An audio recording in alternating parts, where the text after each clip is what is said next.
It's not a fun place to visit, the wilderness, the desert. There's an old Roman road that leads out of Jericho and it winds up through the hills to Jerusalem.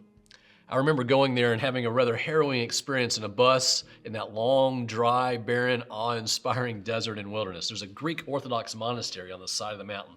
It's a beautiful, beautiful place. And there's one little cross at the top of the hill on the peak looking out over the wilderness. The chasm below with a shepherd and some herd of his sheep perched on the hillside all across. And that's where they say Jesus spent 40 days and nights until he was worn out, his resistance low after fasting and being tempted for 40 days by Satan. Temptation's not a fun place to visit either, is it? Temptation's a lonely place, a difficult place, a place of testing. But that's where Jesus is in the gospel reading today, right in the center of temptation. He's already been tempted for 40 days, and then Satan goes straight for his soul. He plays hardball. Satan comes back with 3 final temptation doozies after 40 days of temptation. If Jesus, think about it, if Jesus, the Son of God, is opposed by the strong forces of evil, if he's not exempt from them, who is? Lent's a good time to be reminded of that, and that's why we pray, fast, and give alms. Those are designed to help you and me overcome temptation, to be anything less than the best version of ourselves. Satan's message is clear. Get all you can, Jesus. Look at the splendor. Look at the sparkle. It's all yours. Don't worry about God. Don't worry about pleasing him. Please yourself, Jesus. That'll make you happy. Simply worship me, because the devil is all about getting. He's about getting because the more we focus on getting what we think life should be, the less and less life we actually have. You can call it acquisition, you can call it purchasing, you can call it consuming, call it what you want, but you and I live in a culture of getting. It is we. Getting even, getting my way, getting what's mine, getting while the getting's good, getting all I can, getting what I want out of life, getting. And no matter how much we get, we still want more. We get what we want, and life's still not right. Our soul's not settled, our heart's not satisfied. We want more revenge, we want more assets, we want to get more pleasure. We're a culture of getters. Reminds me about the little boy Brian at the birthday party. His mother was about to serve the cake when he shouted, "I want the biggest piece!" She replied, "Brian, it's not polite to ask for the biggest piece." So he looked at the floor and he said, "Well then, how do I get it?" It's not Brian. It's you and me too, isn't it? Plenty is just never enough.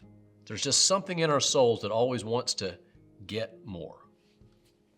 It's really basic, actually. It's a simple principle, yet it's so difficult to hear, but it's crucial to understand as Lent begins.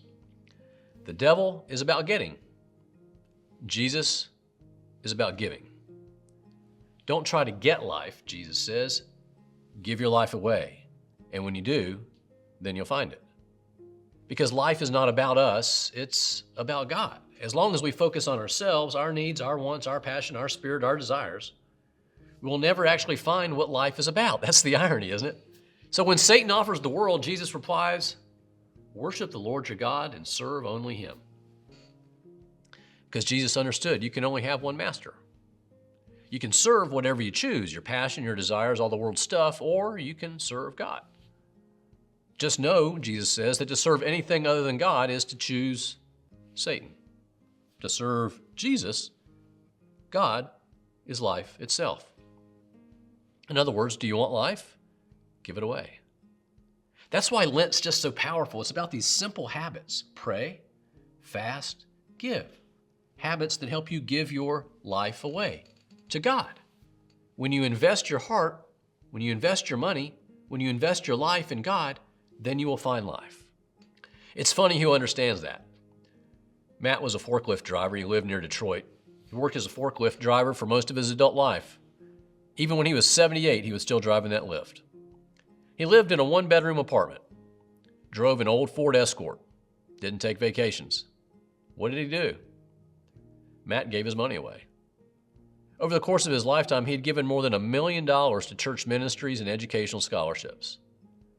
He said, "Big house, big car, that doesn't excite me. Giving is my joy." Funny who understands that. A 78-year-old forklift driver. Look around you. You'll find all kinds of folks who understand the basic principle. The devil is about getting. Jesus is about giving. You'll find women in your parish leading groups for teenagers to give faith.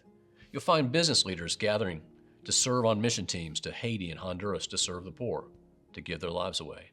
You'll find men participating in small groups to encourage each other and pray together, to share life. It's kind of funny who understands it best. You just never know who. The devil is about getting. Jesus is about giving.